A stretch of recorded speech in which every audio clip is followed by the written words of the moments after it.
let's just get into the ugly side of juicing. I know I touched a lot on the positive things, but I want to get into the ugly things, like behind the scenes on what really happens on this journey for me.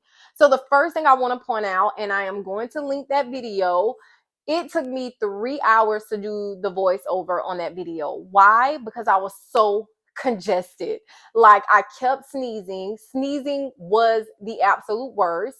I like had a runny nose. I kept coughing. Like, it was horrible. Like, I didn't think that video was going to get posted because I could not talk. Like, it was like pulling teeth trying to get a complete sentence. So to be able to do that whole video, I'm surprised myself. And I'm actually glad it's doing well because I put a lot of effort into getting that voiceover completed, because it was too much. It was too much. And it wasn't that I had like a fever. It didn't feel like a cold, because usually when I get a cold, I feel like I have a fever. I feel weak, but I had energy. I did not have a fever, but I was just so flushed. Like, I could not stop sneezing. I don't think you guys understand how bad my sneeze was. And so I think it was a part of my detox symptoms, because I didn't get anybody sick around me. So it had to be a part of my detox symptoms, but it was just so overwhelming to try to talk through it. And so I'm very proud of myself that I got that done. But I just want to let you guys know, when I did that video, I definitely was sick. So some of the feedback that I gave in that video, as far as staying committed, never giving up, it really stems from me feeling sick doing that voiceover, because I felt horrible doing it. So the next thing I want to get into is when I attempted to go in the bathroom and put my hair in a ponytail, and I did. I was able to get it in there. And I thought I was cute until I turned to the left and realized that the size of my eyes are starting to sink in. And I also noticed when I was recording a video, the size of my cheeks, my cheeks are starting to sink in too. And I am not using that clip, matter of fact, because I was recording the video and I caught that when I was attempting to edit the video. And I'm just like, oh no, I'm definitely not saving that video. Yeah, no. So I did get a pic of it. So I am going to show you guys a picture of it, but you can see where my face is like sinking in. So since that happened, I decided to start adding more to my juices and also drinking more for the next couple of weeks, because my juice fast does end November 18th. So I can officially start back eating on the 19th. And I don't want to lose any more weight in my face. Like, I don't want it to sink in, because it comes with a lot of negative comments. And I know how people are like, oh, she has an eating disorder. Oh, she's trying to lose weight. She's doing it the unhealthy way. None of that is true. Like, I love to eat. Okay. I love to eat. I cannot wait to eat again. Like, I'm looking forward to eating again. Like, I dream about eating. I crave avocado like every single day. And I've never been a fan of avocado, not like that. And nice cream. I can't wait to get a big bowl of like nice cream, which is banana smoothie, whatever you want to call it. Even sweet potatoes. Like, I've been craving sweet potatoes like nobody's business. Like, I've been craving sweet potatoes since day one. So that probably will be one of the first things I eat when I finish with this juice fast. Well, not the first, but we're going to get to that part later, because that's another issue. But anyway, I have to like get through this. I'm not going to give up. I'm going to be creative. Quitting is not an option. So I would do what I have to do to not allow my face to sink in anymore. So I will keep you updated on my creativity with that. But that gets to my next point. When I got on this journey, I was so anxious to lose weight. Now, just to take you back to 2016, because I know I got a couple of comments like, oh, you were always small. I was looking back at your old videos and you've been small and da da da da da.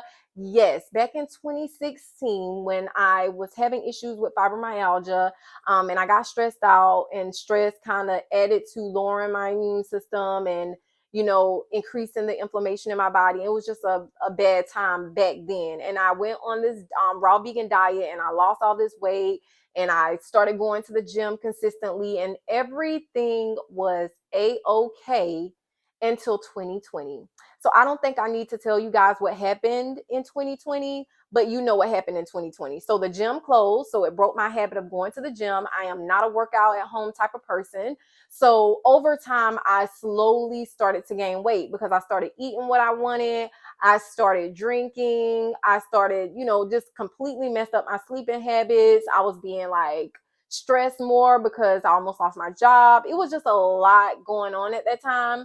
And I also burnt my face. So check that video out because I think I burnt my face in 2020. Yep, I burnt my face in 2020. And that happened. So it was just a lot of stress, a lot of pressure, and I just didn't know what to do about it. So I started eating, I started doing a lot of unhealthy things. I wasn't going to the gym, and over time I began to gain weight. Now, when I realized that my weight got to a point where I felt uncomfortable, that's when I got even more creative, okay? So I only start recording from the chest up. I would not show my body. I would not take pictures. It was just, I was embarrassed because I'm promoting health. I've been doing it for years. And then all of a sudden, I'm big. You know what I'm saying? Not that I felt like I would have had major judgment, but it's just I'm the type of person I like to lead as an example. For example, I wouldn't want to be a certain weight and promoting weight loss because then people lose confidence in you. I think you should lead as an example. And I felt like I was no longer that example. And because I was living an unhealthy lifestyle, but I was promoting a healthy lifestyle.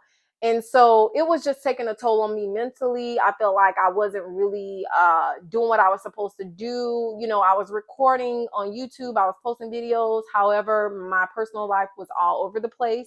So I was trying to do the best that I could to get back in the gym when it reopened.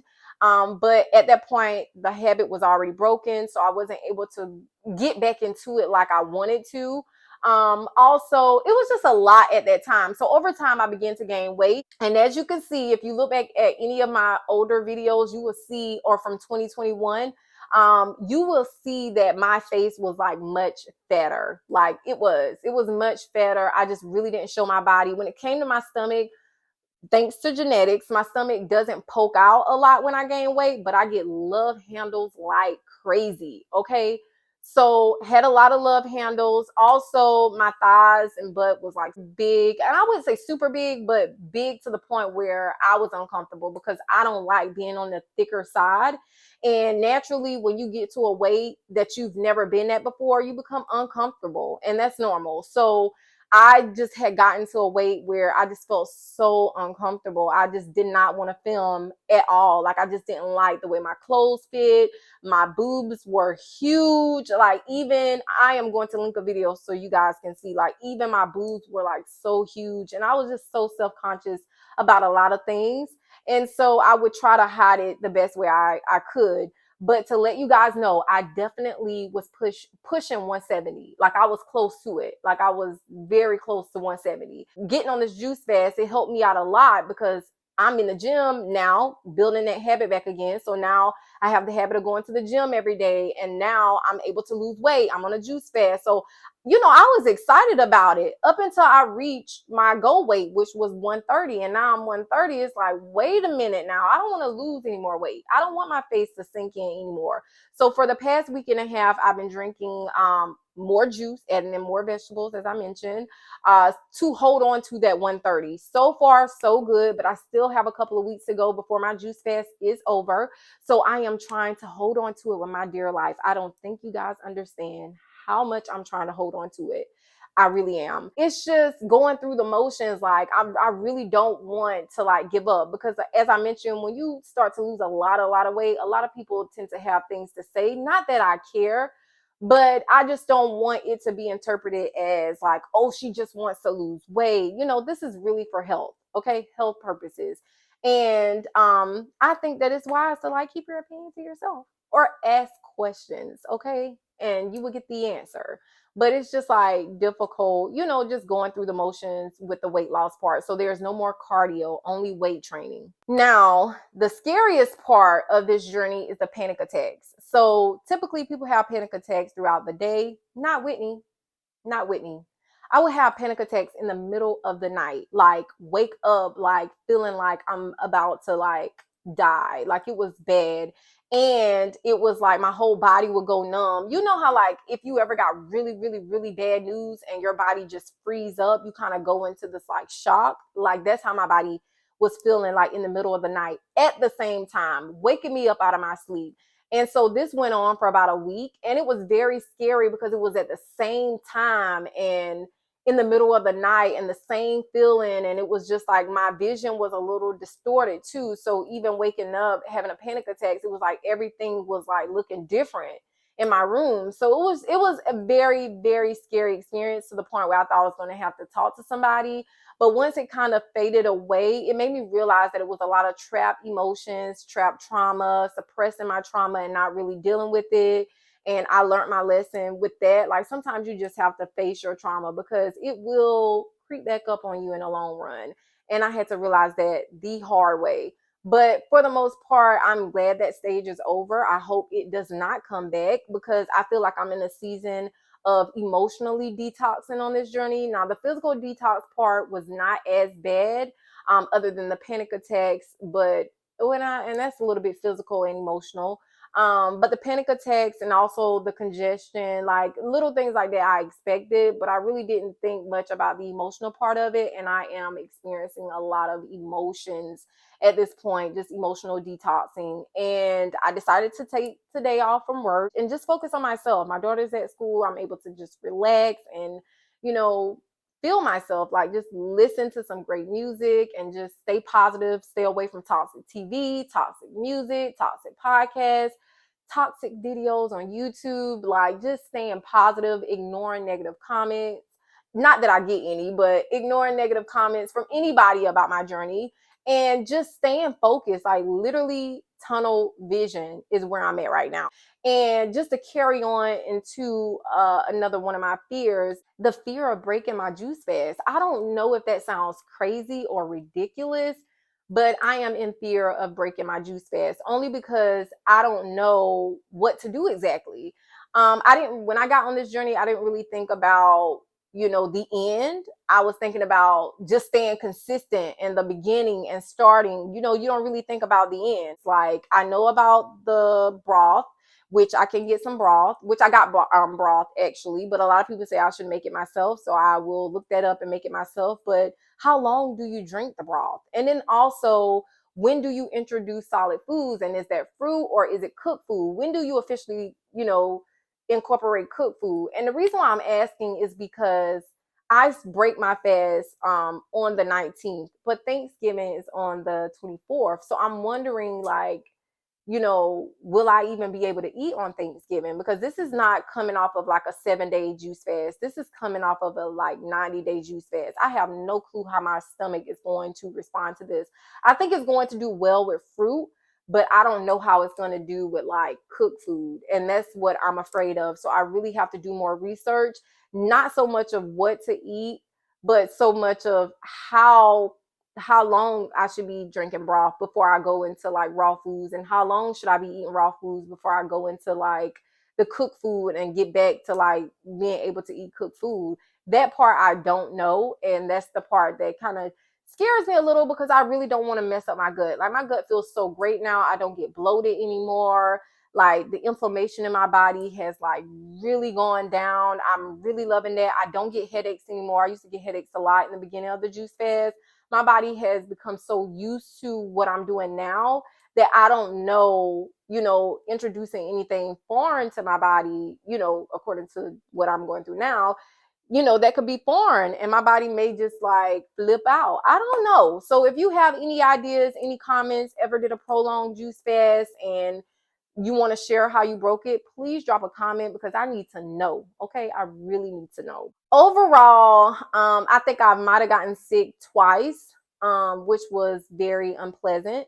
And I had like old symptoms come back up, especially with fibromyalgia, like with the back pain. I mean, intense back pain, knee pain. I noticed that my wrist would like stiff up. Like, I really thought I was developing arthritis for a second. Like, my whole hand would like get sore. And I was thinking maybe because I'm on a computer all day, but I don't really know if that's the case. But my hand was like killing me at one point, and my right hand. And I just didn't know what to do about it. And I was freaking out. And eventually it got better and just never came back. So it's like little stuff like that lets me know that it's from the detox, because if I truly developed some type of injury or arthritis or whatever, it would have stayed. The pain would have not gone away.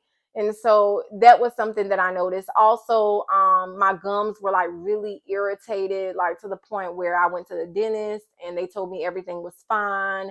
And it was just crazy because it was like, oh my God, but my gums hurt so bad, but my teeth were like fine.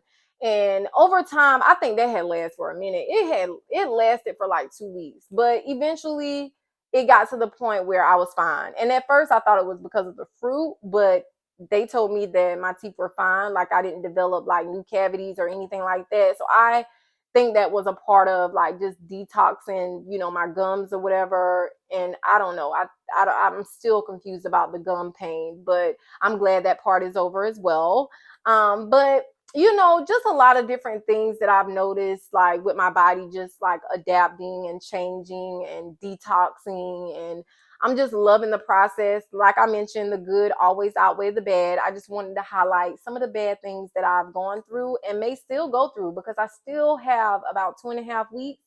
So I want to see how this process goes, and I will keep you guys updated. So if you enjoyed this video, please don't forget to like, comment, and subscribe, and I'll see you guys in my next video. Bye.